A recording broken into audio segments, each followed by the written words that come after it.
She's sold 200 million records worldwide, recently finished the highest grossing tour by a black female artist, and not only holds the record for the most Grammy Award wins, but just broke the record for the most nominations in history with 99. Of course, we are talking about the one and only Beyoncé. And now she's the subject of an upcoming class at Yale University next semester. Joining us now is Professor Daphne Brooks, who will be teaching the course Beyoncé Makes History, Black Radical Tradition, Culture, Theory, and Politics Through Music. And Professor, thank you so much for joining us. Just want to start with the simple question, why Beyoncé?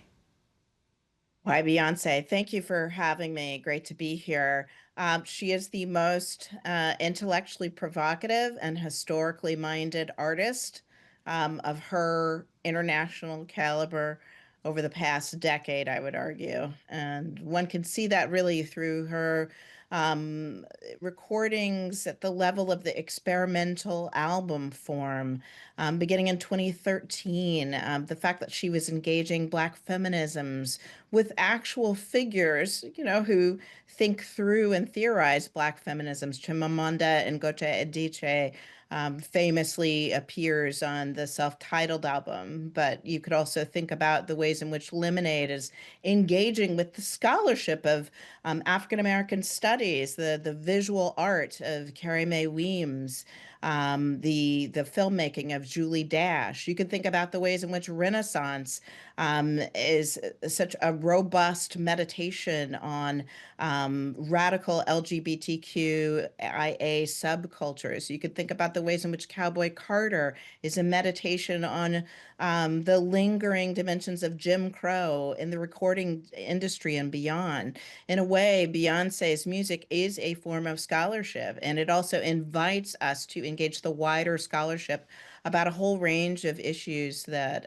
constitute the story of America. This class is meant to use her music and performances to learn more about the thoughts of Black intellectuals like activists Frederick Douglass and Toni Morrison. What are some ways in which her work connects with those revered figures? Yeah, thanks so much for that question. I think if you look at something like Lemonade, it really sits firmly in the midst of so many important debates and explorations in African American studies and American studies and scholarship in American history about what's often referred to as the afterlives of slavery. The ways in which, as Toni Morrison has suggested, as the scholar Sadia Hartman has suggested, that we are slavery's future, right? We constitute the makings of all that have come before us in American history. And so I've often taught Lemonade alongside Toni Morrison's masterpiece, Beloved, in order to think about the ways that the Lemonade itself is trying to think about the traumas of the long arm of slavery as it manifests itself in everyday African American life. And how much interest has this class generated on the campus at Yale?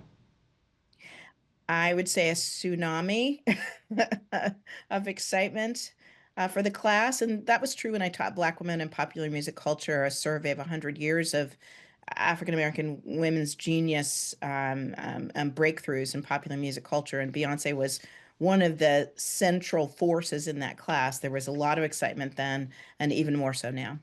Professor Daphne Brooks, we thank you so much for your time. I appreciate it. Thank you so much.